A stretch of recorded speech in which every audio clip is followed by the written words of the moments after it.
It took me 3 years and $1.5 million to go from $0 to $6,000 a month in cash flow. But once I discovered this new business model, I went from $6,000 to $24,000 a month in cash flow in just 7 months. And in this video, I'm going to show you how to skip these 3 years and build enough income to match your salary's income in the next 10 to 12 months. This is going to be the ultimate guide on how to financially retire, even if you're getting started late in your 30s, 40s, 50s, etc. This is the video that I wish I had 5 years ago when I started my business journey. So to make this business model work, all you need is about $10,000 in capital, 5 hours per week, and have a laptop, a phone, and an internet connection. So I'm 31 years old, and whenever I talk to people around me, they all say stuff like, I'm not happy with my job and how much they pay me, or they don't have enough time freedom to spend time with their family, or my 20s have passed and I don't have the same motivation and inspiration that I used to. And I was in a similar position, and I considered all these different business models, but just like you could imagine, they require too much of my time, there are too many moving parts, or I was competing with a bunch of young guys who are much more tech savvy than me. So the reason I chose this business model that I'm about to talk about here in a second is because I wanted to run a business that didn't require me to learn 100 new skills and manage teams of employees all day long. And this business fits exactly those criteria. You don't need to learn how to read trading charts or learn how to code or even learn how to do Facebook ads and advertise your business. I wanted a business model that involved real estate as it's reliable, predictable, and profitable. I needed something that was simple to understand, and other business models like AI, Facebook ads, building websites, NFTs, blockchain, and all that, I literally felt like I was too old for that, and I'm old-fashioned and prefer to run a business that's not trendy, but more boring, but simple, so I could financially retire as soon as possible.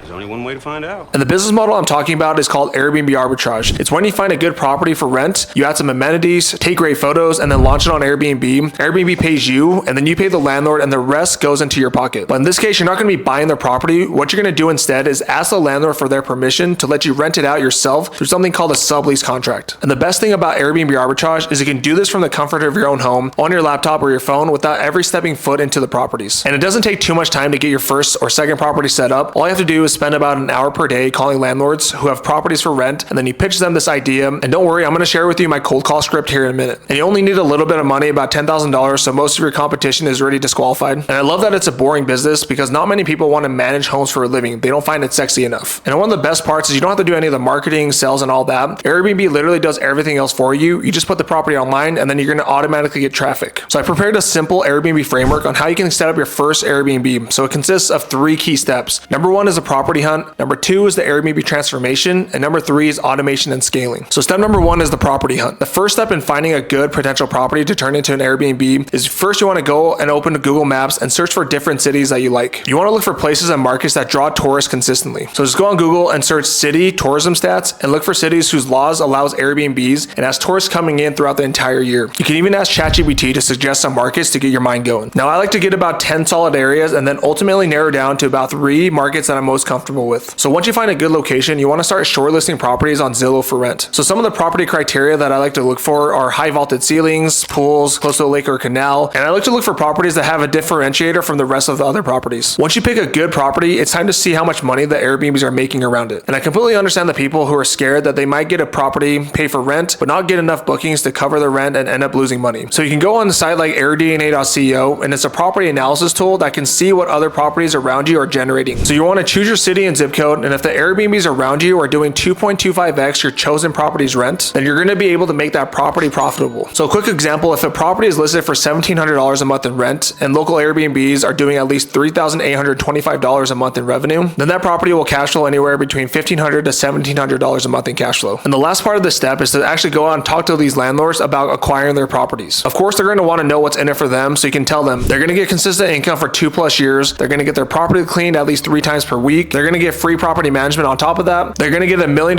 insurance coverage by Airbnb, they're also going to get safety precautions against parties, bad guests, damaging the property, etc. So once you find a good market and property, it's time for you to launch it on Airbnb. So step number 2 is the Airbnb transformation. And one of the biggest things you want to focus on is the furniture and design. It's one of the best ways for your listing to stand out from the competition. Do not skimp out on this. You can get great furniture that looks great but doesn't break the bank on sites like Wayfair, Target, IKEA, Amazon, etc. And if you don't have a creative bone in your body like me, I like to go to places like Pinterest to really get an idea of what makes a property look good, and then order the furniture and amenities that all have a cohesive design. There's also a lot of cool tools out there like interiorAI.com that leverages AI to design for you. You also have to make sure to find a good professional photographer in their area that has a great portfolio and understands how to take great photos. I want to post some examples on the screen right now on how to take some great photos. Now, even if you have a DSLR camera or the latest and greatest iPhone camera, you cannot compete with a professional photographer. Trust me on this. So just spend the extra few $100 to get this done. It can literally make a 25% 50% plus revenue difference. So once you get those photos back, for the splash page, you want to choose the 5 best pictures. You can get string lights and fire pits to really make your photo stand out, and make sure that the first photo really captures the attention of the person scrolling through Airbnb. Now let's talk about a few things to make your listing stand out. The first thing you want to do is have a clear description. Don't write a wall of text because people don't really like to read these days. Make sure to have bullet points at the top and look at top performing listings in your area and take inspiration from them as well. You also always want to be getting feedback from your guests. Ask them in your automated messaging what you could have provided or done to make their stay even better. Not only will this help you get better reviews and ultimately boost your listings more, but it's also going to help you get golden nuggets to improve your property for future guests. You also want to periodically do some high level research on your competition. So this means look at their reviews and see what they're doing well and what they can improve on and apply to your own listing. Also reinvest back into your property so you can add cool murals, game rooms, string lights, hot tubs, etc. The main goal here is to continue standing out from your competition, because if you do this, you're ultimately going to get higher revenue numbers, increase your occupancy rate, and so on. Another thing that we like to do is change around our first photo, because the first thing that people notice when scrolling through to find properties is that first photo. Take an objective point of view as you scroll through and pick a photo that stands out from the crowd. And you can test this by changing out photos and seeing what helps you get more clicks and ultimately more bookings. We also constantly monitor our pricing tools. You want to alter the pricing depending on your market's busy seasons, slow seasons, etc. to ensure you're getting booked up consistently throughout the year. This is going to ensure you're getting the highest possible daily rates. And pro tip, do not use Airbnb's pricing tool. An Airbnb rep told me point blank that it's completely trash, so do not use it. So speaking of dynamic pricing, I personally like to use Price Labs, Wheelhouse, etc. Make sure that you have a discount for last minute bookings, because when you have stagnant pricing, you're leaving a ton of money on the table. So Price Labs, for example, recommends an ideal base price for that particular market, and my minimum pricing is generally half of that. Now, even if you use Price Labs or another pricing management software, you can go into your Airbnb account, insights, and then opportunities, and toggle as many of the opportunities as possible to help boost your listing in the algorithm. So a lot of people also ask me what makes an Airbnb listing great, and I've come across thousands of Airbnb listings, and these are the main things that I noticed that all great Airbnb listings have. Number 1 is having great photos. Number 2 is having a compelling title and description.